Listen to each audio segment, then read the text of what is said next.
పత్రిజీకి ప్రతిరూపం ప్రతిక్షణం సత్యదర్శనం. PMC channel ప్రేక్షకులందరికీ ఆయుష్మాన్ భవ కార్యక్రమానికి స్వాగతం. కాలానుగుణంగా వచ్చే జ్వరాలు మరియు వాటి పరిష్కారాలు అనే అంశంపై మనతో మాట్లాడడానికి మన ముందున్నారు ప్రముఖ హోమియోపతి వైద్యులు డాక్టర్ ఆకాష్ గారు. వారితో మాట్లాడి మరిన్ని వివరాలు తెలుసుకుందాం. నమస్తే సార్. నమస్కారం అండి. సార్, అసలు ఈ జ్వరాలు అంటే ఏంటి సార్? అసలు ఫీవర్ ఎందుకు వస్తుంది? అసలు ఏంటి సార్ దీనికి కారణం? ఫీవర్ అనేది యాక్చువల్గా డిసీజ్ కాదు, అదొక రోగం కాదు, అదొక సిమ్టమ్, అంటే ఒక లక్షణం. జనరల్గా మనం ఏమనుకుంటామంటే ఇప్పుడు ఇంత సైన్స్ వచ్చి ఇన్ని మందులు వచ్చిన తర్వాత మనం దేని ద్వారా కాపాడబడుతున్నామంటే మెడిసిన్స్ ద్వారా అనుకుంటున్నారు. కానీ దానికి మునిపే మనకు ఇమ్యూన్ సిస్టమ్ ఉంటుంది. ఇమ్యూన్ సిస్టమ్ యొక్క ప్రథమ కర్తవ్యం, primary purpose is to protect, మనల్ని కాపాడాలి. ఇప్పుడు బయట ఆపర్చునిటిస్టిక్ ఇన్ఫెక్షన్స్ కానీ అవి ఏమన్నా ఫస్ట్ మన బాడీలోకి ఎంటర్ అయినప్పుడు మన ఇమ్యూన్ సిస్టమ్ చేసే ప్రథమ కర్తవ్యం టెంపరేచర్ని పెంచుతుంది. టెంపరేచర్ పెంచేది మనల్ని ఏదో సాధిద్దామని కాదు, ఎంటర్ అయినవి చనిపోవాలి కాబట్టి. ఓ రకంగా అదొక ప్రొటెక్టివ్ మెకానిజం, డిఫెన్సివ్ మెకానిజం అని చెప్పుకోవచ్చు. కానీ మన వాళ్ళు ఏంటంటే జ్వరం రాగానే ఏదో గాబరా పడి కంగారు పడి వెంటనే మందులు వేస్తున్నారు. కానీ జ్వరం ఎందుకు వచ్చింది అనే కారణాన్ని తెలుసుకోలేకపోతున్నారు. సో జ్వరం అనేది ఒక సిమ్టమ్ మాత్రమే. దాని కింద అసలు దేనికోసం వచ్చింది, ఎందువలన వచ్చింది అనేది తెలుసుకోవడం అనేది చాలా ఇంపార్టెంట్. అవును సార్, ఈ రోజుల్లో ఎలా ఉందంటే జ్వరం వస్తే కాదు సార్, జ్వరం వచ్చినట్టు అనిపించినా సరే వెంటనే ట్యాబ్లెట్, ఓకే కొంచెం ఏదో ఫీవర్లా ఉందా, లో ఫీవర్లా ఉందని మాకు మేమే కన్ఫర్మ్ చేసుకొని ఒక బాడీ పెయిన్స్ వేస్తున్నారు. అవును సార్. అసలు జ్వరాలు ఎన్ని రకాలు ఉంటాయి సార్? చాలా జ్వరాలు వింటూ ఉంటాం సార్. చాలా రకంగా చాలా జ్వరాలు ఉంటాయండి. ఇంటర్మీడియట్ జ్వరాలు, రెమిటెంట్ జ్వరాలు అని మెడికల్ క్లాసిఫికేషన్ ప్రకారం అలా ఉంటుంది. మనం తెలంగాణలో మాట్లాడుకోవాలి లేదా తెలంగాణ మన ఆంధ్రప్రదేశ్లో మాట్లాడుకోవాలనుకుంటే మాత్రం ప్రధానంగా ఈ సీజన్లో మనకు వచ్చేవి ప్రధానంగా 2-3 రకాల జ్వరాలు ఎక్కువ ఉంటాయి అన్నమాట. ఒకటి ఇంకా సీజనల్ జ్వరాలు, వైరల్ జ్వరం. రెండోది డెంగ్యూ జ్వరం. 3 చికెన్ గున్యా. 4 టైఫాయిడ్. టైఫాయిడ్ అనేది ఇయర్ అంతా రావచ్చు, అది కంటామినేటెడ్ ఫుడ్ వాటర్ ద్వారా. కానీ ఎస్పెషల్లీ చికెన్ గున్యా కావచ్చు, డెంగ్యూ కావచ్చు, రెండింటి దోమల ద్వారానే వస్తాయి అన్నమాట. ప్రధానంగా ఈ సీజన్లో ఏమవుతుందంటే మనకు అది వైరల్ అన్నా కావచ్చు, ఒక జ్వరం వచ్చింది అంటే డెంగ్యూ జ్వరం అన్నా కావచ్చు, లేదా చికెన్ గున్యా అన్నా కావచ్చు. కానీ ప్రధానంగా మనం చూసినట్లయితే మనకు చికెన్ గున్యా ప్రభావం చాలా తక్కువ. ఎప్పుడో 2006 సంవత్సరంలో చాలా పెద్ద అవుట్బ్రేక్ వచ్చింది, ఆ తర్వాత అదే స్కేల్లో రాలేదు. మనకు ప్రతి ఏడాది మనల్ని బాగా ఇబ్బంది పెట్టేది మాత్రం వైరల్ ఫీవర్ ఒకటి, డెంగ్యూ జ్వరాలు ఒకటి. అసలు ఈ వైరల్ ఫీవర్ అంటే ఏంటి సార్? అసలు ఎలా వస్తుంది ఇది మనకి? వైరల్ ఫీవర్ అనేది అది ఇన్ఫ్లుయెన్జా వైరస్ ద్వారా వస్తుందండి. సో అది ప్రతి సంవత్సరం అది మార్పు చెందుతుంది, మ్యుటేషన్ చెందుతుంది ఆ వైరస్ అనేది. సో పాశ్చాత్య దేశాల్లో మనకు యూఎస్లో, యూకేలో దానికి వ్యాక్సిన్ ఉన్నా కూడా, ఫ్లూ షాట్స్ ఉన్నా కూడా దాన్ని కంప్లీట్గా నియంత్రించడం అనేది అసాధ్యం. దాన్ని ఆపలేదు, ఎందుకంటే మ్యూటేట్ అవుతుంది. మనం జనరల్గా ఇండియాలో మనం పెద్దగా ఫ్లూ షాట్స్ కూడా ఎక్కువ వేసుకోం. ఓన్లీ మెడికల్ ఫీల్డ్లో ఉన్న వాళ్ళు, ఎక్కువ టీబీ పేషెంట్స్ని ట్రీట్ చేసే వాళ్ళు మాత్రం వేసుకుంటారు. ఫస్ట్ లైన్ ఆఫ్ డిఫెన్స్ వాళ్ళే కాబట్టి, ఫస్ట్ రెస్పాండర్స్ వాళ్ళే కాబట్టి. సో ఇన్ఫ్లుయెన్జా వైరస్ అనేవి మొత్తం 4 రకాలు ఉంటాయి. అందులో influenza A, B, C, D మొత్తం 4. ఇందులో కూడా అత్యధికంగా మనిషిని ఎక్కువ ఇబ్బంది పెట్టేదంటే ఇన్ఫ్లుయెన్జా A వైరస్. అందులో కూడా సబ్ టైప్ H1N1 అనేది అందరికి సుపరిచితమే. స్వైన్ ఫ్లూ 2009 అవుట్బ్రేక్లో నానా బీభత్సం చేసింది. సో కానీ సిమ్టమ్స్ మీరు చూసినట్లయితే చాలా ఆశ్చర్యకరంగా ఉంటుంది. అన్నీ నార్మలే అనుకుంటాం మనం. జ్వరం, జలుబు, దగ్గు, ఒళ్ళు నొప్పులు, తలనొప్పి ఇవే ఉంటాయి. కానీ అందులో కూడా ఏ సబ్సెక్ట్లో ఏదైతే వస్తుందో దాని తీవ్రతను బట్టి సిమ్టమ్స్ ఉంటాయి. ఇన్ఫ్లుయెన్జా B, ఇన్ఫ్లుయెన్జా C వచ్చినప్పటికీ ఆ సిమ్టమ్స్ యొక్క తీవ్రత అంత ఎక్కువ ఉండదు. పైగా ఇన్ఫ్లుయెన్జా D అనేది కేవలం మన క్యాటిల్ని మాత్రం, అంటే పశుపక్షాలను మాత్రమే అది ఎఫెక్ట్ చేస్తుంది, మనుషులకు రాదు. సో వైరల్ ఫీవర్ ప్రధానంగా వచ్చేది మన ఇమ్యూన్ సిస్టమ్ ఎప్పుడైతే కొంచెం వీక్ అవుతుందో ఇది ఆపర్చునిటిస్టిక్ ఇన్ఫెక్షన్లకు వచ్చి మనకు దాని సిమ్టమ్స్ చూపిస్తుంది. అది తలనొప్పితో మొదలు కావచ్చు, లేదా జలుబు ద్వారా మొదలు కావచ్చు, లేదా సడన్గా ఉండి టెంపరేచర్ రేజ్ కావచ్చు. ప్రధానంగా చూసుకున్నట్లయితే టెంపరేచర్ అనేది 100, 101, 102 వరకు వెళ్తుంది ఇందులో. ప్లస్ బాడీ పెయిన్స్ అనేవి అధికంగా ఉంటాయి. ఇంకోటి వాళ్ళకి ఏ పని చేయాలన్న బద్ధకం, అంటే ఒళ్ళు సహకరించలే అంటారు. అంటే కూర్చున్న చోటే కూర్చోవడం, పడుకున్న లేవలేకపోవడం దీని లక్షణాలు. Okay sir. సార్ ఒక కాలర్ ఉన్నారు సార్, వారితో మాట్లాడి తప్పకుండా తెలుసుకుందాం. హలో, నమస్తే అండి. మీ పేరు ఎక్కడి నుంచి మాట్లాడుతున్నారండి? హలో హలో, నమస్తే మేడం. మీ పేరు ఎక్కడి నుంచి మాట్లాడుతున్నారండి? సిద్దిపేట మేడం. ఓకే అండి. డాక్టర్ గారికి చెప్పండి మీ సమస్య ఏంటో. చెప్పండి సార్, అది దురద ఉంది బాడీ మొత్తం. ఓకే. 1 వీక్ నుంచి ఉంది సార్. ఓకే. అసలు తగ్గుతలేదు. సిట్రిజన్ కూడా వేసుకున్నా. ఓకే. అసలు తగ్గుతలేదు సార్. ఏమన్నా మీకు ర్యాష్లా ఏమన్నా వచ్చిందా అమ్మా మీకు? వీపులో వస్తుంది సార్, ఇట్లా రెడ్ కలర్ లా ర్యాషెస్ లాగా కూడా వస్తుంది అక్కడక్కడ. ఓకే. అంటే దురద వల్ల ఈ గోకడం వల్ల ఇక అట్లా అవుతుంది సార్. అసలు నైట్ కూడా ఇరిటేషన్ ఉంటుంది, పడుకోవడానికి కూడా అయితే లేదు, అంత దురద ఉంది సార్. ఓకే. ఫుడ్ ఎలర్జీ ఏమైనా ఉందా అమ్మా మీకు? ఫుడ్ ఎలర్జీ ఏం లేదు సార్. డస్ట్ ఎలర్జీలు ఏమైనా ఉన్నాయా? డస్ట్ ఎలర్జీ కూడా ఏం లేదు సార్. 1 వీక్ నుంచి అట్లా. అంతకు ముందు మా అబ్బాయికి మాత్రము కొంచెము చిన్న గడ్డలాగా అయింది. అప్పటి నుంచి వెళ్ళి ఆయనకు వేరే టవల్ వేరే సబ్బే ఉంది, అయినా సరే మాకెందుకు అయిందో అర్థమైతలేదు. ఓకే. మీ అబ్బాయికి ముందు వచ్చిందా? ఎక్కడ వచ్చిందమ్మా గడ్డ? గజాలలో వచ్చింది సార్. అవునా? ఓకే. వచ్చే ఎన్ని రోజులు అవుతుంది? ఆయనకు ఒక 20 డేస్ కిందనే అయితే మేము ఇక్కడ డాక్టర్కి చూపించినాము, టాబ్లెట్ ఇచ్చారు. ఓకే. ఆయింట్మెంట్ కూడా ఇచ్చారు, తగ్గింది. మీ ఇంట్లో ఇంకెవరికైనా వచ్చిందా అమ్మా? వచ్చింది సార్, మా ఆయనకు కూడా వచ్చింది. ఇది మీకు నార్మల్ దురద, నార్మల్ అలర్జీ కాదమ్మా. మీకు వచ్చింది ఫంగల్ ఇన్ఫెక్షన్. ఆ ఫంగల్ ఇన్ఫెక్షన్ అనేది దానికి మందులు వాడాల్సి ఉంటుంది. మీరు ఆ సిట్రజిన్లో వేస్తే మీకు పెద్దగా పనిచేయవన్నమాట. ఎందుకంటే కారణం వేరు. మీకు వచ్చే దురద అనేది ఎలర్జీ ద్వారా కాదు, ఇన్ఫెక్షన్ ద్వారా వచ్చింది. ఆ ఫంగల్ ఇన్ఫెక్షన్కి మీరు మందులు వాడితే మీకు తగ్గిపోతుంది. ఓకే అండి, విన్నారు కదండి డాక్టర్ గారు చెప్పింది. మీరు డాక్టర్ గారిని నేరుగా సంప్రదించి ట్రీట్మెంట్ తీసుకోవాలంటే డాక్టర్ గారి నెంబర్ వచ్చి స్క్రీన్ మీద మనకి స్క్రోల్ అవుతూ ఉందండి. ప్రోగ్రామ్ అయ్యేలోపు వస్తూ ఉంటుందండి. ఆ నెంబర్ నోట్ చేసుకొని మీరు నేరుగా డాక్టర్ గారిని సంప్రదించి ట్రీట్మెంట్ తీసుకోవచ్చండి. ఓకే డాక్టర్ గారు, అంటే ఇప్పుడు నాకు అర్థమైంది ఏంటంటే ఫీవర్ రాగానే మనం కంగారు పడిపోని అవసరం లేదు. అవును. జనరల్గా మన ఇమ్యూన్ సిస్టమ్ని అది మెరుగుపరచడానికే వస్తుంది తప్ప ఇంకేం కాదు. అవును. కానీ ఇప్పుడు మనకి ఆ ఫీవర్ మామూలుగా వచ్చిందా లేకపోతే అది వైరల్ ఫీవర్ అనేది మనం ఎలా తెలుసుకుంటామండి? అది జనరల్గా మనకి టెంపరేచర్ అనేది మన కొలమానం అండి. 100 వరకు మనకు కంగారు పడాల్సిన అవసరం లేదు. టెంపరేచర్ 100 ఉంది. నార్మల్ పొడి దగ్గు, కొంచెం నలతగా ఉండడం, దానికి అసలు కంగారు అవసరం లేదు. మన వాళ్ళు ఈ మధ్య ఏం మర్చిపోతున్నారంటే కోల్డ్ స్పాంజింగ్ అనే టెక్నిక్ ఉంటుంది. చిన్నప్పుడు అందరూ పేరెంట్స్ ఫాలో చేసిందే. ఏం లేదు, తడిబట్టని పిండి దాన్ని స్పాంజింగ్ చేస్తాం, జస్ట్ అద్దుతాం. 100 వరకు టెంపరేచర్ ఉంటే పారాసిటమాల్ మాత్ర కూడా అవసరం లేదు.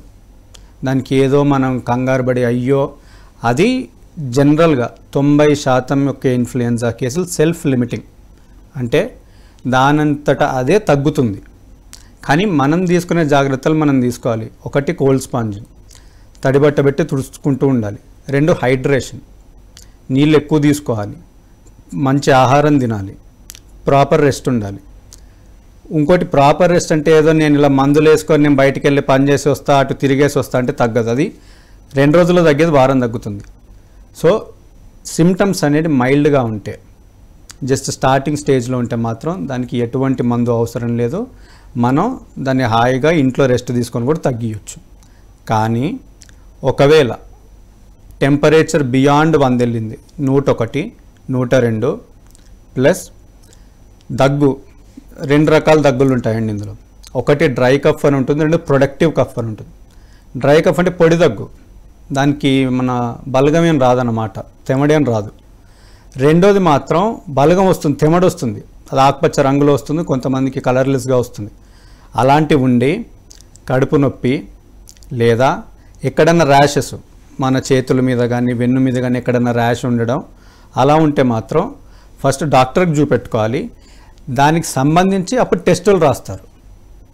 అది ఎప్పుడు బియాండ్ వెళ్ళినప్పుడే, అప్పుడు అశ్రద్ధ చేయొద్దు. మూడో రకానికి ఎలా ఉంటుందంటే ఇంకా టెంపరేచర్ బియాండ్ 102 దాటుతుంది.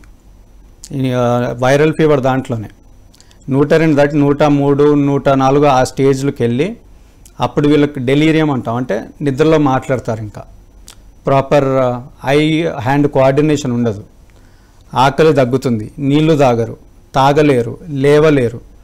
ఒకవేళ ముందు వాళ్ళు ఏమన్నా ఆటోఇమ్యూన్ డిజార్డర్స్ వాళ్ళకు ఉన్నాయనుకోండి, రొమటైడ్ ఆర్థరైటిస్ కానీ ఎస్ఎల్ఈ కానీ ఉంటే ఆ మందుల ద్వారా వీళ్ళు ఇంకా వీక్ అయిపోయి వీళ్ళకి కాంప్లికేషన్స్ డెవలప్ అవుతుంది. వాళ్ళు ఒకటనే కాదు, లివర్ డిజార్డర్స్తో బాధపడే వాళ్ళకి ఇది ఒకవేళ వస్తే మాత్రం ఇమీడియట్గా హాస్పిటలైజ్ అయ్యి ట్రీట్మెంట్ తీసుకోవాల్సి ఉంటుంది. Okay sir. ఇప్పుడు దగ్గు వస్తుంది అని అన్నారు సార్. అవును. యాక్చువల్లీ టీబీకి కూడా మనకి దగ్గు వస్తూ ఉంటుంది. అవును. దానికి కూడా కొంచెం తెమడలా వస్తుంది. అవును. అప్పుడు ఆ రెండింటికి ఎలా సార్ వేరియేషన్ మనకు తెలుస్తుంది? టీబీ అనేది మనకు వారం ఉండదు కదండి, 8 వారాలు కంటిన్యూస్ పర్సిస్టెంట్ కఫ్ అంటాం టీబీలో. అంటే దగ్గు అనేది మనం ఇంటి వైద్యాలతో పనిచేయదు, అలోపతి పనిచేయదు, హోమియోపతి పనిచేయదు, ఆయుర్వేద ఏమన్నా వాడడానికి దగ్గు తక్కువ కాదు, తగ్గినట్టే ఉంటుంది కానీ మళ్ళీ వస్తుంది, తగ్గుతుంది మళ్ళీ వస్తుంది. 8 వారాల పాటు కంటిన్యూస్గా ఉన్నప్పుడు అప్పుడు సస్పెక్ట్ చేయాల్సి ఉంటుంది. అప్పుడు అది టీబీ అని మనం ఆ టెస్ట్ చేయించుకోవాల్సి ఉంటుంది. స్టార్టింగ్ ఇప్పుడు ఇన్ఫ్లుయెన్జా కానీ ఇందాక నేను చెప్పిన డెంగ్యూ కానీ చికెన్ గున్యా కానీ ఇవన్నీ 3 నుంచి 7 రోజుల్లోనే వీటి ప్రతాపం అంతా. సో ఇది ఎప్పుడు కూడా బియాండ్ 10 days ఎప్పుడు పోవు, అన్లెస్ వెరీ కాంప్లికేటెడ్ కేసెస్లో ఇంకా అవి ఎక్కువ వెళ్తాయి. కానీ దాదాపు 90% కేసుల్లో మాత్రం 3 నుంచి 7 రోజుల్లోనే ఉన్న సిమ్టమ్స్, వాటి ఇంటెన్సిటీ అవన్నీ 3 to 7 days ఉంటుంది వాటి ఇంక్యుబేషన్ పీరియడ్. సో దాని ద్వారా రూల్ అవుట్ చేసుకోవచ్చు ఇది నార్మల్ జ్వరమా టీబీనా అని. Okay sir. సార్ మరొక కాలర్ ఉన్నారు సార్, వారితో మాట్లాడదాం సార్. హలో, నమస్తే అండి. మీ పేరు ఎక్కడి నుంచి మాట్లాడుతున్నారండి? మనోహర్ తాచే మనోహర్ ఫ్రమ్ కరీంనగర్. ఓకే అండి, డాక్టర్ గారితో చెప్పండి మీ సమస్య ఏంటో. చెప్పండి సార్ మీ సమస్య ఏంటో. హలో చెప్పండి. హలో డాక్టర్ గారు, నా పేరు తాచే మనోహర్ ఫ్రమ్ మంతని. చెప్పండి. ఇప్పుడు డయాబెటిక్ ఉంది నాకు. ఓకే. ఒక 2 years ఉంది, 2-3 years నుంచి ఉంది. ఓకే. సో నాకు HbA1c లెవెల్స్ చూసేస్తే 6 ఉంటుంది, 6 లేకుంటే 6.2, 6.3 ఉంటుంది. ఓకే. ఇప్పుడు దీని అంటే ఎర్లీ మార్నింగ్ రోజు వాకింగ్ చేస్తున్నాను. ఓకే అండి. అయితే నాకు ప్రాబ్లం ఎక్కడ వస్తుంది అంటే ఈ టాబ్లెట్ వేసుకోగానే ఒక 5 hours తర్వాత ఆకలి బాగా అవుతుంది. ఓకే అండి. దీనికి ఎట్లా మరి కంట్రోల్? టైంకి తినాలండి, షుగర్ ఉంది కాబట్టి. మీకు షుగర్ ఉంది కాబట్టి మీరు టైంకి తినండి. మీరు చేసే ఎక్సర్సైజ్ అలానే చేస్తున్నారు. HbA1c ఎక్సలెంట్గా ఉంది, చాలా మంచి కంట్రోల్లో ఉంది. మీరు కంగారు పడాల్సిన అవసరం లేదు. అంతే కదండి? అంతే అండి. థ్యాంక్ యూ కదా. ఓకే అండి, థ్యాంక్స్ ఫర్ కాలింగ్ అండి. డాక్టర్ గారు మరొక కాల్ చూస్తున్నాం. ఓకే. హలో, నమస్తే అండి. మీ పేరు ఎక్కడి నుంచి మాట్లాడుతున్నారండి? గుంటూరు నుంచి అండి. చెప్పండి మేడం, మీ సమస్య ఏంటో డాక్టర్ గారికి చెప్పండి. చెప్పండి. నమస్తే సార్. నమస్కారం అండి. గుంటూరు నుంచి అండి, ఈ రామలక్ష్మీనారాయణ. చెప్పండి. నాకు 4 నెలల క్రితం పోస్ట్ కింద ఆపరేషన్ చేశారండి. ఏదొచ్చిందండి? పోస్ట్ కింద అండి. ఓకే. అది చేసిన తర్వాత అండి 15 రోజులు బాగానే ఉంది. ఓకే. తర్వాత నుంచి దాని అందరికీ యూరిన్ పడిపోతుంది. ఓకే. మళ్ళీ వెళ్ళి డాక్టర్ గారికి చెప్తే ఆయన బ్యాక్ చేయాలని చెప్తున్నారు. 20 రోజులు అన్నారండి. తర్వాత అట్లాగే కంటిన్యూషన్ ఉంచుకోవాలా, 5 నెలలు 4 నెలలు 5 నెలలు ఉంచుకోవాలా అని చెప్పుకుంటున్నారు. ఈ నరము ఈ ద్వారం సన్నబడిపోయింది, పక్కన నుంచి వస్తుంది. కొంచెం గట్టిగా మాట్లాడండి, నాకేం వినిపించట్లేదు. ఏంటి సార్? కొంచెం గట్టిగా మాట్లాడండి, నాకు వినిపించట్లేదు అని చెప్తున్నాను, చెప్పండి. అట్లా 4 నెలలు అయిందండి ఆపరేషన్ చేసి. ఓకే. అయినా మూత్రం పడుతుందా? అవును అయినా మీకు మూత్రం అనేది మీకు తెలియకుండానే పడుతుందా? అవునండి. ఓకే 15 రోజులు బాగానే ఉందండి. ఓకే 15 రోజులు బాగానే ఉంది. తర్వాత నుంచి దాని అంతటా అదే మొత్తం పడిపోతుందండి. ఓకే. తర్వాత వెళ్ళి డాక్టర్ గారిని అడిగితే బ్యాగ్ వేయాలన్నారు, వేశారండి. బ్యాగ్ వేసిన తర్వాత నుంచి కూడా మళ్ళీ ఇప్పటికి 3 నెలల నుంచి బ్యాగ్ వేసి ఉంచానండి. ఓకే సరే. మూత్ర ద్వారము వచ్చేదాకా సన్నబడిపోయింది, అందువల్ల పక్క నుంచి వస్తుంది అని చెప్పుకుంటారు. సరే అండి. దానికి ఏమైనా మళ్ళీ మందులు వాడుతున్నారా? మొన్న రాశారు సార్, మందులు వాడుతూనే ఉన్నానండి. ఓకే మందులు వాడుతూనే ఉన్నానండి. సరే. యాంటీబయాటిక్ అని నిద్ర మాత్రలు రాశారండి. మొన్న కూడా ప్యాకెట్లు ఇచ్చారండి, 3 ప్యాకెట్లు ఉన్నాయి. ఓకే. మార్చి రోజు నీళ్ళు కలుపుకొని తాగమన్నారండి. మీ వయసు ఎంత అండి? అది 64 సంవత్సరాలండి. 64. బీపీ షుగర్లు ఏమైనా ఉన్నాయా? బీపీ ఉందండి. కంట్రోల్లోనే ఉందా? కంట్రోల్ ఉందండి. ఓకే అండి. ఆ మందులకు కంటిన్యూ చేయండి. ఒకవేళ తగ్గనప్పుడు ఒకసారి హోమియోపతి సైడ్ రండి. హోమియోపతి దగ్గర కూడా మంచి ట్రీట్మెంట్ ఉంటుంది మీకు. మీకు ఇచ్చిన కోర్స్ అనేది కంప్లీట్ చేయండి. అది కంప్లీట్ చేసిన తర్వాత మీకు ఏమాత్రం ఇంప్రూవ్మెంట్ లేదనుకుంటే హోమియోపతి దగ్గర కూడా చాలా బ్రహ్మాండమైన ట్రీట్మెంట్ ఉంటుంది.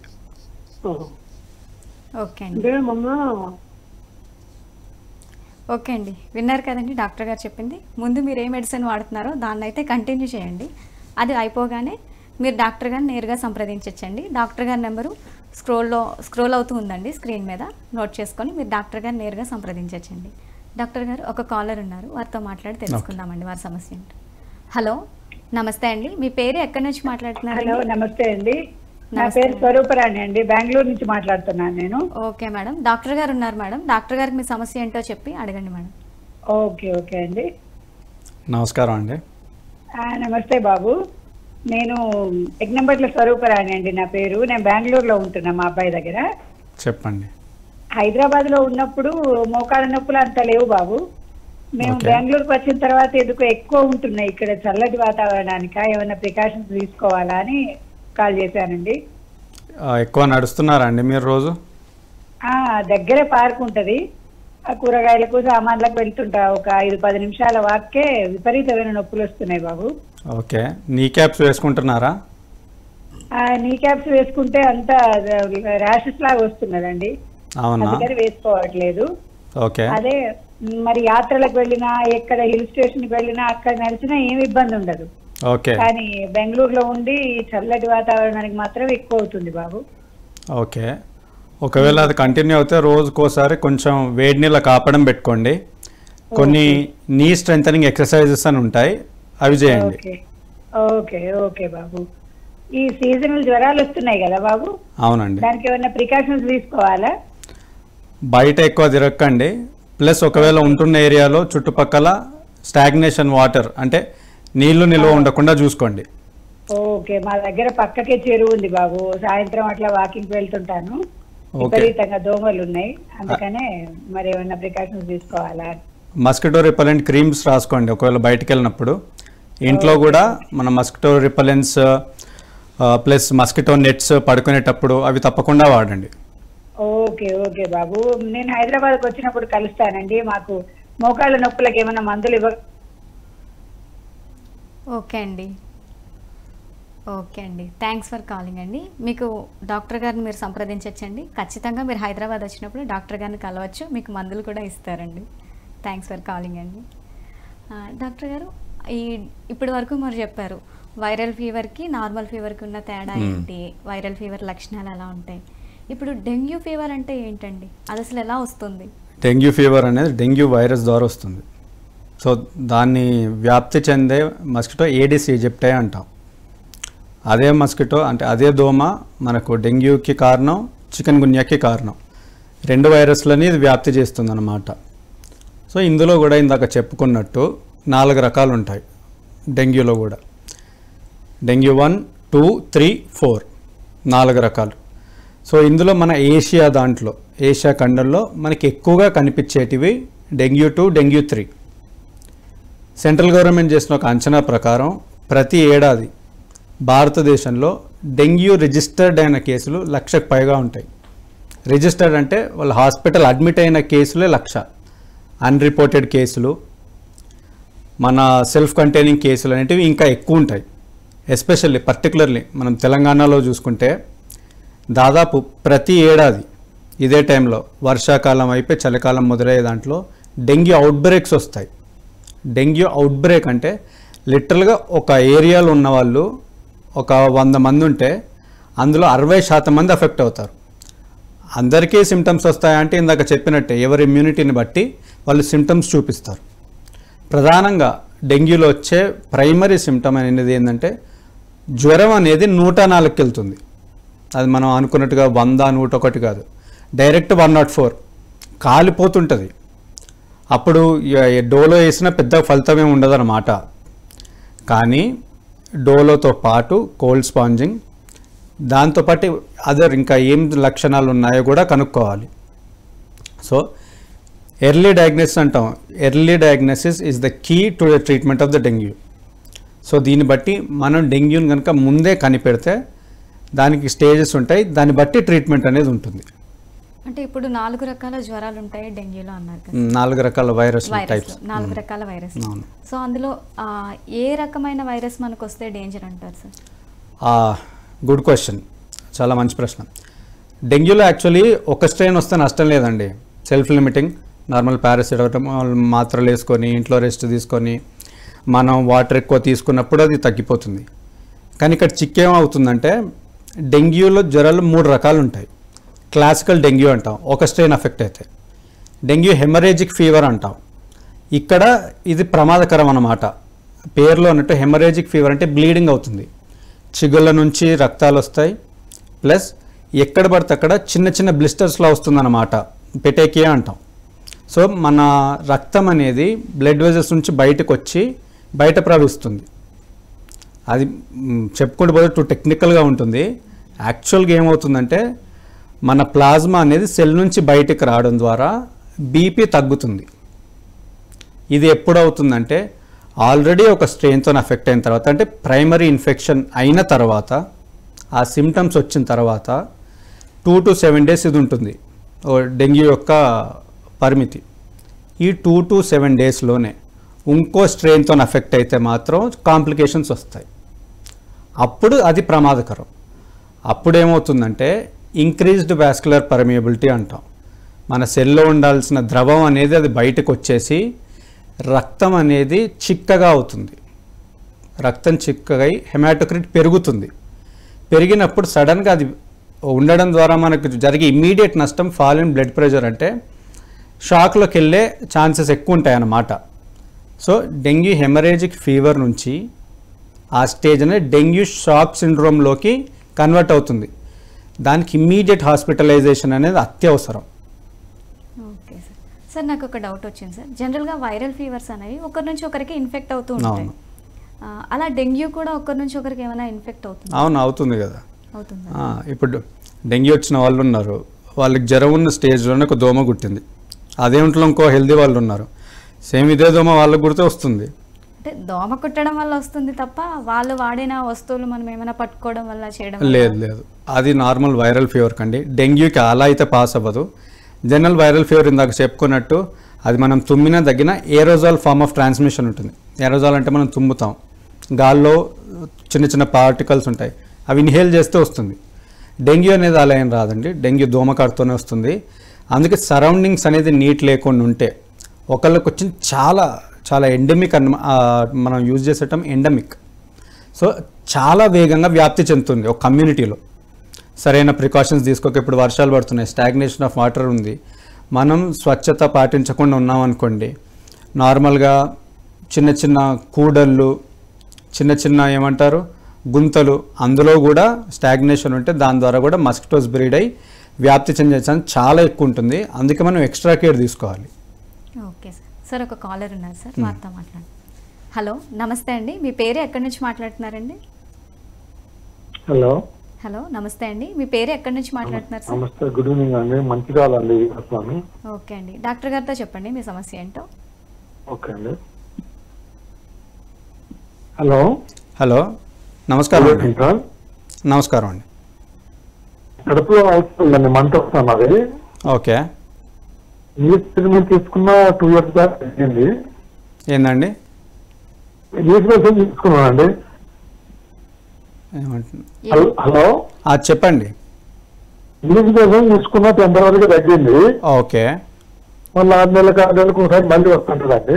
ఓకే అండి. క్యాన్సర్ ఆఫీసర్ రెగ్యులర్ చేసుకుంటున్నానండి 1.5 years వెళ్ళి. స్కానింగ్ ఏమైనా చేయించుకున్నారా అండి మీరు? స్కానింగ్ చేయించినామండి. ఓకే, అల్సర్ ఏమైనా ఉందా?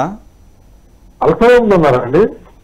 ఓకే, మరి దానికి ట్రీట్మెంట్ తీసుకోవట్లేదా? తప్పకూడదునండి, ఓకే ఇదేండి అని చెప్పిండు. ఓకే, అప్పుడు అది వాడినాం, మళ్ళా కంట్రోల్ అయిందండి, మళ్ళీ వస్తున్నది. ఓకే. మీరు కారం పదార్థాలు, పులుపు, చింతపండు, శనగపిండి, నాన్ వెజ్ ఐటమ్స్ అనేటివి తగ్గియాలండి. నాన్ వెజ్ కూడా, నాన్ వెజ్ కూడా, దాంతో కూడా మంట పెరుగుతుంది. నా ఏజ్ 60 ఉంటుంది సార్ సుమారుగా. ఇంకా బంద్ చేస్తే మరీ మంచిది. మీకు ఈ వయసులో ఏమవుతుందంటే కొంచెం తిన్నా కూడా మీకు కడుపులో మంట పుడుతుంది అన్నమాట ఉంది కాబట్టి. అవును. సో మీరు అది అవాయిడ్ చేస్తే, మీరు మీ ఫుడ్ హ్యాబిట్స్ మార్చుకోవడం ద్వారా మీరు దీన్ని ఉపశమనం పొందొచ్చండి. మీరు అది తింటే మాత్రం మీరు తిన్న ప్రతిసారి మీకు ఇలానే ఇబ్బంది అవుతుంది, ఇలానే మంట మండుతుంది. అది ఇంకా మళ్ళీ వేరే కాంప్లికేషన్స్ కూడా దారి తీయొచ్చు. కొంచెం లైఫ్ స్టైల్ చెప్పండి. వేరే కాంప్లికేషన్ అంటే అది వేరే కండిషన్గా చేంజ్ అవుతుందండి. బ్యారెట్ సూసోఫేగస్ అంటాం. అది దీన్ని అశ్రద్ధ చేసి ఈ ఈ జబ్బున్నా కూడా మళ్ళీ ఇంకా నాన్ వెజ్, పులుపు, కారం, స్పైసీ ఫుడ్స్ తిన్నారనుకోండి, ప్రాబ్లం అనేది మరింత పెద్దగా అవుతుంది, తగ్గదన్నమాట. పెరుగుతుంది. అవును, పెరుగుతుంది. అవునండి. దాన్ని మీరు అవాయిడ్ చేయొచ్చండి. జస్ట్ అవి మీరు అవాయిడ్ చేయండి, లేదా అప్పుడు ఎప్పుడో ఒకసారి తినండి. వారానికి ఒక్కసారో 10 రోజులకు ఒకసారో తినండి. రెగ్యులర్లీ అయితే తినొద్దు మీరు. మేము హైదరాబాద్లో ఏజీలో ట్రీట్మెంట్ తీసుకున్నాం సార్. ఓకే, నాకు 3-4 నెలలు వాడినాక పర్లేదు అనిపించింది. ఓకే. మళ్ళీ 6 నెలలకు ఒకసారి మళ్ళీ 2 నెలలు అయితే అంటది. అందుకే అండి మీరు మందులతో పాటు ఈ ఫుడ్ హ్యాబిట్స్ కూడా మీరు చేంజ్ చేసుకోవాల్సి ఉంటుంది. అప్పుడే మీకు తగ్గుతుంది. Permanent solution. అవునండి. ఓకే అండి. ఓకే అండి. ఓకే అండి, విన్నారు కదండి. మోస్ట్లీ వెజిటేరియన్ ఫుడ్ తీసుకుంటే చాలా హెల్తీ అండి. సో థ్యాంక్స్ ఫర్ కాలింగ్ అండి. డాక్టర్ గారు, ఇప్పుడు చాలా మందికి ఫీవర్స్ తాలూకా ఆ వేరియేషన్ అనేది తెలియదు. అవును. అంటే నేను కూడా కొంతమందిని బయట చూసా, సడన్గా ఫీవర్ వచ్చి ఒక 2-3 డేస్లో చనిపోయిన వాళ్ళు ఉన్నారు. అవును. సో అలాంటప్పుడు అసలు అది ఏ ఫీవరు, ఎలాంటి ఫీవర్, అసలు అది డెంగ్యూ ఫీవరా లేకపోతే వైరల్ ఫీవరా, ఈ రెండింటికి మధ్య వ్యత్యాసం మనం ఎలా తెలుసుకుంటామండి? సో ఫస్ట్ మనం బేసిక్గా అంటే ప్రధానంగా ఫీవర్ రాగానే కంగారు పడకుండా ఫస్ట్ సిమ్టమ్స్ అనేది నోట్ చేసుకోవాలండి. అసలు ఏమున్నాయి. ఒక జ్వరం రాగానే మనం పారాసిటమాల్ వేసుకోవడం వల్ల వచ్చే బెనిఫిట్ కంటే నష్టం ఎక్కువ ఉంటుంది. అది సిమ్టమ్స్ మాస్క్ చేస్తుంది అన్నమాట. మనం అది నార్మల్ జ్వరమా, డెంగ్యూ జ్వరమా గుర్తించాలన్నా కూడా ఏ డాక్టర్కైనా కూడా సిమ్టమ్స్ అనేటివి ఇంపార్టెంట్. అసలు ఏమున్నాయని అవి ఏమీ తెలియకుండా ఇప్పుడు బాగానే ఉన్నాను, టెంపరేచర్ చూస్తే 98 ఉంటుంది, యాక్చువల్ 104 ఉండొచ్చు. కానీ ఒక డాక్టర్ దగ్గరికి వెళ్ళినప్పుడు డాక్టర్కి తెలియదు. అప్పుడు ఒకవేళ డాక్టర్ కనుక వేరే ఏం కాదు వెళ్ళండి అని చెప్పినప్పుడు ఇందాక అనుకున్నట్టుగా ఇంక్రీస్డ్ వాస్కులర్ పర్మియబిలిటీతోని మొత్తం మన ఫ్లూయిడ్ అనేది బయటకు వచ్చేసి లో బీపీ అవుతుంది. లో బీపీ అంటే సడన్గా అన్కాన్షియస్కి వెళ్ళిపోతారు. నేను లో బీపీ అని వాడితే అర్థం కానట్టుంది. అంటే వాళ్ళు లేవరండి, ఇంకా వాళ్ళు సడన్గా అన్కాన్షియస్ పోతారు, ఎందుకో తెలియదు అంటారు, దాన్ని షాక్ అంటారు. ప్రధానంగా ఏ డాక్టర్దైనా ఒకటే ప్రథమ కర్తవ్యం ఉంటుంది. ఒక ఫీవర్ వచ్చినప్పుడు అది అడ్వాన్స్ కాకుండా ఆపడం, దానికి మొదట గుర్తించాలి. దానికి కొన్ని టెస్టులు ఉంటాయి మనం డిఫరెన్షియేట్ చేయడానికి, అది నార్మల్ వైరల్ ఫీవరా లేదా డెంగ్యూ ఫీవరా అనేది. ప్రధానంగా సిమ్టమ్స్తోనే మ్యాక్సిమం తెలుస్తుంది. ఒకవేళ రెండు సిమిలర్గానే ఉంటాయి కాబట్టి, కానీ డెంగ్యూలో ఒకటి పేషెంట్ చెప్పగలిగితే నొప్పులన్నిటి విపరీతంగా ఉంటాయి. Body pains sir? Body pains, అది బొక్కల నొప్పులు అంటారు, ఇంకా మజిల్ది కూడా కాదు. అసలు డెంగ్యూకి ఇంకో పేరే బ్రేక్ బోన్ ఫీవర్. బొక్కల నుంచి నొప్పులు ఉంటాయి, ఎక్స్క్రూషియేటింగ్ పెయిన్, అది అంటే విపరీతమైన నొప్పులు. పేషెంట్ ఏమో ఎక్కువ చేసి చెప్పాడు, అంత నొప్పి ఉంటుంది, సివియారిటీ. మనకు జనరల్ చూసుకుంటే నార్మల్ వైరల్ ఫీవర్లో మజిల్ పెయిన్స్ ఉంటాయి, కండరాల నొప్పులు, బొక్కల నొప్పులు కాదు. అండ్ చికెన్ గున్యాలో ఏమో వాపులు ఉంటాయి, ఆ వాపులు వస్తాయి. ఈ సిమ్టమ్స్ అనేవి ఒక డాక్టర్కి డయాగ్నోస్టిక్ పరంగా చాలా ఇంపార్టెంట్వి. కానీ మనం దీన్ని సెల్ఫ్ మెడికేట్ చేసుకొని ఏముందో జ్వరమే కదా అని మనది చేసుకుంటే సిమ్టమ్స్ మాస్క్ అయి మంచి కంటే చెడే ఎక్కువ అవుతుంది. అలాంటప్పుడు డెంగ్యూ NS1 యాంటీజెన్ టెస్ట్ అనేది ఒకటి ఉంటుంది. అది జ్వరం వచ్చినా ఒక 3 రోజులకు చేస్తాం. అంటే ఫస్ట్ ఇవాళ రాగానే రేపు చేయించాం కాబట్టి ప్రధానంగా ఒకటి ఏంటంటే 104 జ్వరం ఉన్నప్పుడైతే నెక్స్ట్ డేనే సజెస్ట్ చేస్తాం, ఎందుకంటే రూల్ అవుట్ చేసుకోవడానికి. ఫస్ట్ ప్రధానంగా ఏ జ్వరం వచ్చినా అది 2 డేస్ తర్వాత కూడా ఇంకా ఉండింది, సిమ్టమ్స్ తగ్గట్లేదు, కొంచెం కూడా బెటర్ అవ్వట్లేదు అన్నప్పుడు ప్రధానంగా 3 టెస్టులు చేస్తాం. ఒకటి డెంగ్యూ NS1 యాంటీజెన్, ఈ సీజన్ నడుస్తుంది కాబట్టి రూల్ అవుట్ చేసుకోవడానికి. 2 మలేరియల్ పారాజైట్ అనే టెస్ట్ ఉంటుంది, మలేరియానా కాదా అని. కానీ జనరల్గా సిమ్టమ్స్తోనే మలేరియా అనేది బయటపడుతుందండి ఈ టెస్ట్ కంటే. 3 టైఫాయిడ్.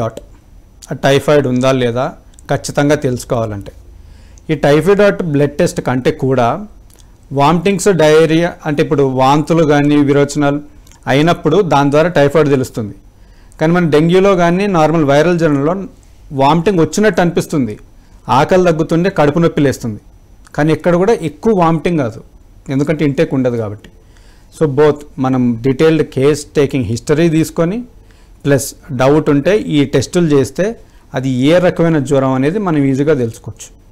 ఓకే సార్, నేను ఫస్ట్ టైం వింటున్నాను సార్. నాకు కూడా జనరల్గా ఫీవర్ అంటే హాస్పిటల్కి వెళ్తే ఒక మెడిసిన్ ఇస్తారు, వేసుకుంటాం, పడుకుంటాం. కానీ ఫీవర్లో కూడా ఏ రకం అనే ఫీవర్ తెలుసుకోవడానికి టెస్ట్లు ఉంటాయని నేను కూడా ఇప్పుడే వింటున్నాను సార్. డెంగ్యూ ఫీవర్ని కనుక సరైన టైంలో గుర్తించకపోయి ట్రీట్మెంట్ కనుక తీసుకోకపోతే ఎలాంటి పరిస్థితులు మనం ఎదుర్కోవాల్సి వస్తుంది? డెంగ్యూలో ఇందాక చెప్పినట్టుగా classical dengue fever, dengue haemorrhagic fever and dengue shock syndrome అని 3 రకాలుగా ఉంటాయి. ఇందులో ఏ పేషెంట్కైనా ఫస్ట్ క్లాసికల్ డెంగ్యూ ఫీవరే వస్తుందన్నమాట. కానీ కొంతమందిలో మాత్రం డెంగ్యూ ఫీవర్ నుంచి డెంగ్యూ హెమరేజిక్ ఫీవర్కి ఎందుకు మారుతుంది దానికి దాన్ని న్యాచురల్ కోర్స్ ఒక్కసారి తెలుసుకుందాం, క్లుప్తంగా చెప్తాను. డెంగ్యూ అనేది 3 ఫేజెస్లో ఉంటుందన్నమాట. ఒకటి ఫెబ్రైల్ ఫేజ్ అంటాం, అంటే జ్వరం వచ్చే కాలం. 2 critical phase, 3 recovery phase. Febrile phase ఉండేది 2 నుంచి 7 రోజుల వరకు. ఇందులో హై ఫీవరు, ఒళ్ళు నొప్పులు, కంట్లో నొప్పి అంటే రెట్రో ఆర్బిటల్ పెయిన్ అంటాం, అంటే కళ్ళు లోపల కళ్ళు గుంజుతాయి అన్నమాట, చేత కాకపోవడం, ఆకలి తగ్గిపోవడం, ఏం తినాలనిపించకపోవడం, ఇవి ఉంటాయి ఈ సిమ్టమ్స్, బొక్కల నొప్పులు ఇవన్నీ. దీని తర్వాత నెక్స్ట్ మన క్రిటికల్ ఫేజ్ అనేది అగ్ని పరీక్ష లాగా. ఇందులోనే ఇందాక మనం మాట్లాడుకున్నట్టుగా ఒక స్ట్రెయిన్కి మించి ఇంకోటి వచ్చింది అనుకోండి, అప్పుడు వాళ్ళకి క్రమక్రమంగా ప్లేట్లెట్స్ అనేటివి తగ్గుతాయి, ప్లస్ మన WBC వైట్ బ్లడ్ సెల్స్ కూడా తగ్గుతాయి అన్నమాట. కాకపోతే ఇక్కడ ఆశ్చర్యం ఏంటంటే ఈ ఫేజ్లో ఫీవర్ ఉండదు, టెంపరేచర్ నార్మల్ ఉంటుంది. పేషెంట్ ఏమనుకుంటారంటే అబ్బా నేను పారాసిటమాల్ వేసుకున్నా నాకు తగ్గిపోయింది అనుకుంటాను. కానీ ఇదే ఫేజ్లో మనం జాగ్రత్తగా ఉండాలి, ఇంకా మనం ఎక్స్ట్రా కేర్ తీసుకొని ఉండాలి ఈ ఫేజ్లో. ఇది 72 అవర్స్ వరకు ఉంటుంది. ఈ 72 అవర్స్లో ఫస్ట్ క్రమంగా ఫీవర్ అంటే క్రమంగా టెంపరేచర్ తగ్గుతున్న కొద్దీ ప్లేట్లెట్స్ కూడా తగ్గుతూ ఉంటాయి. దీని తర్వాత మనం ఈ ఫేజ్లో మానిటర్ చేయకుండా ఉంటే అవి సడన్గా 1,00,000 లోపు కూడా పడిపోతాయి. 2 lakhs 2.5 lakhs ఉన్న ప్లేట్లెట్స్ కూడా ఒకే రోజులో 50,000 తగ్గిపోతాయి, ఒకే రోజులో 70,000 తగ్గిపోతాయి డైలీ. ఇదే దాంట్లో ఇందాక చెప్పుకున్నాం కదా, హెమాటోక్రిట్ పెరుగుతుంది, ఇంక్రీజ్డ్ వాస్కులర్ పర్మియబిలిటీ అని. సో ఇప్పుడు అనేది ఒకవేళ అజాగ్రత్త చేసి ఫ్లూయిడ్లు ఎక్కువ తీసుకోకుండా అంటే ఆల్రెడీ చెప్పాం కదా, ఆకలి కాదు దాహం కాదు అని. మనం ప్రాపర్ హైడ్రేషన్ లేకుంటే బాడీకి, సో మరింత ఫ్లూయిడ్ లాస్ అయ్యి హైపోవోలిమిక్ షాక్లోకి వెళ్తారు. ఇక్కడే సైటోకైన్ స్టార్మ్ అనేది కూడా ఉంటుంది. అది టూ టెక్నికల్గా ఉంటుంది. కోమా లాగా అంటారా సార్? ఓ రకంగా అనుకోవచ్చు. అది కోమా అని చెప్పలేం, మీకు అర్థం కాదు, సులువుగా ఉండడానికి చెప్తున్నాం. హైపోవోలిమిక్ షాక్ అంటే ఇంకా బాడీ రెస్పాన్స్ అవ్వదన్నమాట. అంటే మన ఆర్గన్స్ ఉంటాయి కదా, వాటికి సరైన బ్లడ్ సప్లై అనేది అవ్వదన్నమాట. సో ఎందుకంటే ఉన్న నీరంతా బయటికి వెళ్తుంది, వాపులు వస్తాయి బాడీలో. వాపులు వచ్చినప్పుడు రక్తం అనేది చిక్కబడుతుంది, దాన్ని పర్ఫ్యూజన్ అంటాం. సో ఆర్గన్స్కి సరైన బ్లడ్ సప్లై ఉండదు. సో అప్పుడు మెల్లగా ఆర్గన్ ఫెయిల్యూర్ కూడా అవుతుంది. సో ఈ డెంగ్యూ హెమరేజిక్ ఫీవర్ ఇది ఉండేది యాక్చువల్గా 48 గంటలే, జస్ట్ 2 days. కానీ 2 days మనం అశ్రద్ధ చేస్తే మాత్రం ఈ ఫేజ్ నుంచి రికవరీ కాదు కదా, డెంగ్యూ షాక్ సిండ్రోమ్ అని ఉంటుంది, దానికి వెళ్తారు. ఒకవేళ పేషెంట్ బాగానే ఉన్నారు, టెంపరేచర్ తగ్గింది, ప్లేట్లెట్స్ కొంత తగ్గుతుంది, ఎంత హెల్దీ ఉన్నా ప్లేట్లెట్స్ తగ్గుతుంది, కానీ మానిటర్ చేసుకొని 1,00,000 పై వరకు ఉంటే మనం కంగారు పడాల్సిన అవసరం లేదు. ఎక్కువ కేసుల్లో, అంటే ప్రతి కేసు అని కాదు, ఎక్కువ ఒక 90% కేసుల్లో మనకు ప్లేట్లెట్స్ 1,00,000 పైన ఉన్నాయి, టెంపరేచర్ లేదు, ఏదో 10,000 తగ్గుతున్నాయి అంటే ఆ 2 days మనం జాగ్రత్తగా ఉంటే సరిపోతుంది. నెక్స్ట్ రికవరీ ఫేజ్లోకి వచ్చేస్తారు. క్రమంగా ఒక 5 daysలో మొత్తం సిమ్టమ్స్ అన్నీ తగ్గిపోతాయి, మళ్ళీ హెల్దీ అవుతాడు. ఇదంతా అయ్యేది 7 days స్పాన్లోనే. ఒకవేళ కాదు, అతనికి ఇదని సైటోకైన్ స్టార్మ్ అయింది, క్రమంగా హెమాటోక్రిట్ పెరిగి మొత్తం బీపీ డౌన్ అయింది అన్నప్పుడు డెంగ్యూ హెమరేజిక్ ఫీవర్ నుంచి. ఇంకోటి ఈ స్టేజ్లోనే మనం దీన్ని ఎర్లీగా ఎలా గుర్తించవచ్చు అంటే, చిగుళ్ళ నుంచి రక్తం వస్తుంది, లేదా టార్నిక్విట్ టెస్ట్ అని ఉంటుంది, మనకు బ్లడ్ తీసుకునేటప్పుడు కడతారు కదా, అది కట్టి ఒక 15 సెకండ్లు పెట్టి తీసిన తర్వాత ఇక్కడ చిన్న చిన్న మచ్చలు అవుతాయి అన్నమాట. అది మాత్రం వార్నింగ్ సైన్, అంటే అమ్మో ఈ తేడాగుంది, దీన్ని ఇగ్నోర్ చేయాల్సిన సమయం కాదు ఇది, దీన్ని మనం అశ్రద్ధ చేయొద్దు, ఇమీడియట్గా హాస్పిటలైజేషన్ కావాలి. ఎందుకంటే కంటిన్యూస్ మానిటరింగ్ ఉండాలి అలాంటి వాళ్ళకి. ఎప్పుడు బీపీ డౌన్ అవుతుందో తెలీదు, ఐవీ ఫ్లూయిడ్స్ పెట్టాల్సి ఉంటుంది. ఓరల్గా తీసుకున్నంత వరకు ఫైన్, ఒకవేళ పేషెంట్ ఓరల్గా తీసుకోకుంటే మాత్రం ఐవీ ఫ్లూయిడ్స్ పెట్టి కంటిన్యూస్ మానిటరింగ్ చేయాల్సి ఉంటుంది, ఎవ్రీ 1 hour మానిటరింగ్. అలా చేస్తే ఈ స్టేజ్ నుంచి డెంగ్యూ షాక్ సిండ్రోమ్లోకి వెళ్లకుండా ఆపొచ్చు. ఓకే సార్, చాలా చక్కగా చెప్పారు సార్. సార్ ఒక కాలర్ ఉన్నారు సార్, వారితో మాట్లాడి వారి సమస్య తెలుసుకుందాం. హలో, నమస్తే అండి, మీ పేరు ఎక్కడి నుంచి మాట్లాడుతున్నారండి? హలో హలో, నమస్తే సార్, మీ పేరు ఎక్కడి నుంచి మాట్లాడుతున్నారు సార్? నా పేరు సందీప్ అండి, నేను ఆకాష్ గారితో మాట్లాడదామని కాల్ చేశాను. చెప్పండి డాక్టర్ గారితో మీ సమస్య ఏంటో. హలో, నమస్కారం అండి, చెప్పండి. నమస్కారం. యాక్చువల్లీ మా కజిన్ కి ఫీవర్ వచ్చిందండి, నిన్న నైట్ నుంచి ఫీవర్ స్టార్ట్ అయింది, నేను ఆఫ్టర్నూన్ నుంచి ఫీవర్ స్టార్ట్ అయింది. ఎలా అంటే 100, 101 నుంచి అది 102 అనేది కంటిన్యూస్ గా ఉంటుంది, అంటే కన్సిస్టెంట్ గా ఉంటుంది, కానీ తగ్గట్లేదు ఫీవర్. ఓకే, సో ఈ రోజు కూడా 103 అంటే 103.7 దాకా వెళ్తుంది. కాకపోతే మౌత్ లో పెట్టినప్పుడు ఒక ఫీవర్, అంటే ఫీవర్ ఒకలాగా చూపిస్తుంది, ఆర్మ్స్ లో పెట్టినప్పుడు ఇంకొకలాగా చూపిస్తుంది. అండ్ మెడిసిన్స్ ఏంటంటే ఇది డెంగ్యూ లాంటిది ఏమైనా అవుతుందా, లేకుంటే ఇంకేమైనా ఇది వైరల్ ఫీవర్ అవుతుందా, అంటే దీన్ని జనరల్ ఎలా చూస్తారు మనం? ఎందుకంటే 103, 102 కంటే ఇంకా తక్కువ రావట్లేదు ఫీవర్, అది మినిమం. మిగిలిన సిమ్టమ్స్ ఏమున్నాయండి? సిమ్టమ్స్ కాఫ్ ఒక్కటి ఉంది, అంతే, కాఫ్ తప్ప. బాడీ పెయిన్స్ చాలా ఉన్నాయి, లెగ్స్ చాలా పెయిన్ ఉంది, కాఫ్ ఒకటి ఉంది. కాఫ్ అండ్ లెగ్స్ పెయిన్ అయితే చాలా ఉంది. ఓకే, తలనొప్పి, ఉంది, తలనొప్పి తగ్గించాలి, తలనొప్పి లేదు. చలి ఒకటి, నిన్న నైట్ చాలా చలి ఉండే. ఓకే, బ్లడ్ టెస్ట్లు ఒకసారి చేయించండి, ప్లేట్లెట్స్ మానిటర్ చేసుకుంటే సరిపోతుంది. సిమ్టమ్స్ని బట్టి చూస్తే వైరల్ ఫీవర్ లానే ఉంది. ప్రాపర్ హైడ్రేషన్, ప్రాపర్ రెస్ట్ తీసుకోండి, తగ్గిపోతుంది. ఓకే, ఇది డెంగ్యూ ఆర్ టైఫాయిడ్ లాంటిది కాదంటారా? అంటే ఏమైనా అంటే దాని సిమ్టమ్స్ ఎలా ఉండొచ్చు?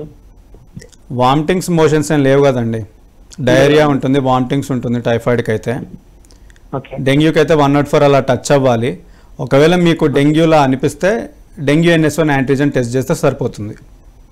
ఓకే. మామూలుగా ఈ ఫీవర్ అనేది డిఫరెన్స్ ఎట్లా వస్తుందండి? అంటే ఒకవేళ అంటే మనం మామూలుగా మౌత్ లో పెట్టినప్పుడు 1 or 3.7 1 degree వేరియేషన్ ఉంటుందండి. ఓకే, అది అంటే మన బాడీ ఫీవర్ అనేది చేంజ్ ఉంటుందండి? అది డిపెండింగ్ ఆన్ ద లొకేషన్ ఒక 1 degree వేరియేషన్ ఉంటుంది ఓరల్ టెంపరేచర్కి, ఆంపిట్ టెంపరేచర్కి. ఓకే, మనం ఏది అక్యురేట్ గా తీసుకోవచ్చు? ఓరల్దే అండి. Okay okay okay. ఇంకేమైనా మెడికేషన్ చెప్పొచ్చా అంటే దీనికి? ఒకవేళ అంటే ఇది వైరల్ అయినా లేకుంటే డెంగ్యూ అయినా, ఒకవేళ దీనికి జనరల్ మెఫ్టాల్ అనేది యూజ్ చేశారు. ఓకే, సో ఇంకేదైనా వేరే మెడికేషన్ మీరు సజెస్ట్ చేస్తారా? ఇంకేం అవసరం లేదండి, ఉన్నది కంటిన్యూ చేయండి, ప్రాపర్ హైడ్రేషన్, రెస్ట్ తీసుకోండి. ఓకే ఓకే ఓకే అండి, థ్యాంక్స్ ఫర్ కాలింగ్ అండి. డాక్టర్ గారు, అసలు ఈ డెంగ్యూకి మన హోమియోపతిలో ఎలాంటి ట్రీట్మెంట్ ఉంటుంది? డెంగ్యూకి ఇందాక అనుకున్నట్టుగా క్లాసికల్ డెంగ్యూకి బ్రహ్మాండమైన ట్రీట్మెంట్ ఉంటుందండి. సో ఇది అనుకున్నట్టుగా హోమియోపతి ఏదో ఇది వారం రోజుల్లోనే డెంగ్యూ వస్తుందని చెప్పానుగా, మాది 15 రోజుల వరకు ఏం పనిచేయదు, మాది 2 రోజుల్లోనే తగ్గిస్తుంది. కానీ ముందు చెప్పినట్టుగా ఎర్లీగా వస్తే, స్టార్టింగ్ స్టేజ్లో వస్తే హోమియోపతిలో కూడా బ్రహ్మాండమైన మెడిసిన్స్ ఉన్నాయి.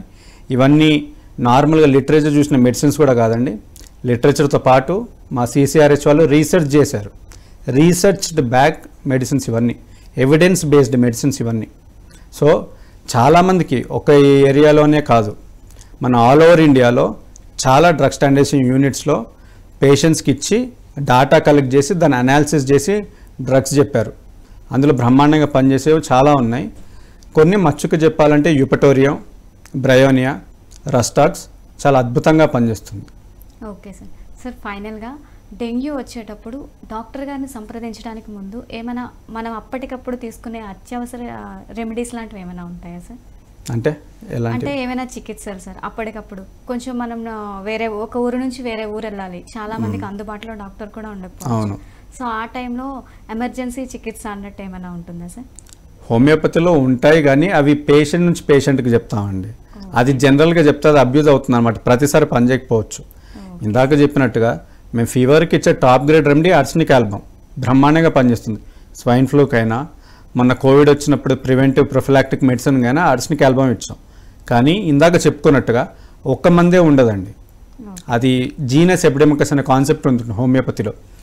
ఒక ఏరియాలో 100 మంది అఫెక్ట్ అవుతే అందులో ఒక 80 మందికి ఏది ఇండికేట్ అవుతుందో వాళ్ళ సిమ్టమ్స్ అన్ని తీసి అనాలిసిస్ చేసి చెప్తాం. సో అది ఆ ఏరియాకి పనిచేస్తుంది, వీళ్ళకి పనిచేసిందని వేరే వాళ్ళకి ఇవ్వడానికి ఉండదు. సో ఒకవేళ ఆ పేషెంట్ మనకు రెగ్యులర్ పేషెంట్ అయితే ఒక హోమియోపతి వాళ్ళకి అండర్స్టాండింగ్ ఉంటుంది, ఇతనికి ఏ డ్రగ్ అయితే సూట్ అవుతుంది, ఏ రెమెడీ సూట్ అవుతుందని చెప్పి వాళ్ళకి ముందుగానే ఇస్తాం. మీరు ట్రావెల్ చేసేటప్పుడు మీ దగ్గర పెట్టుకోండి, మీకు ఒకవేళ ఇలా అనిపిస్తే వేసుకోండి అని. ఓకే సార్, ఇది కంప్లీట్గా ఒక పర్సన్ నుంచి ఇంకొక పర్సన్కి డిఫరెంట్ ఉంటుంది. మీ హోమియోపతిని సంప్రదించి మీరు ఇప్పుడు మన ట్రావెల్ కిట్ ఒకటి దొరుకుతుంది, మన మాన్సూన్లో ఇమ్యూన్ బూస్టర్ కిట్ కూడా దొరుకుతుంది. హోమియోపతి వాళ్ళని అడిగి మీరు తీసుకోండి, ఆరోగ్యంగా ఉండండి. ఓకే సార్, చాలా చక్కగా చెప్పారు సార్. ఫీవర్ అసలు ఎలా వస్తుంది, ఏమేమి లక్షణాలు ఉంటాయి, అసలు ఎలా మనం గుర్తించవచ్చు వాటిని అనేది చాలా చక్కగా ఎక్స్ప్లెయిన్ చేశారు sir. Thank you so much sir. విన్నారు కదండి, డాక్టర్ గారు ఎంతో చక్కగా ఎక్స్ప్లెయిన్ చేశారండి. అసలు జ్వరాల్లో ఎన్ని రకాలు ఉంటాయి, అసలు వైరల్ ఫీవర్ ఎలా వస్తుంది, డెంగ్యూ ఫీవర్ ఎలా వస్తుంది, వాటి మధ్య ఉన్న వ్యత్యాసం ఎలా ఉంటుంది అనేది అది అందరం కూడా పాటిద్దామండి. సో జ్వరం రాగానే మనం మన సొంత వైద్యానికి వెళ్ళి సొంతగా మెడిసిన్ తీసుకునే కన్నా వాటి లక్షణాలని డాక్టర్ గారికి చాలా జాగ్రత్తగా చెప్పి దాని ద్వారా మనం ట్రీట్మెంట్ తీసుకుందామండి. ఇది అండి ఈరోజు ఆయుష్మాన్ భవ కార్యక్రమం. మరొక కార్యక్రమంలో మళ్ళీ కలుసుకుందాం. అంతవరకు చూస్తూనే ఉండండి PMC.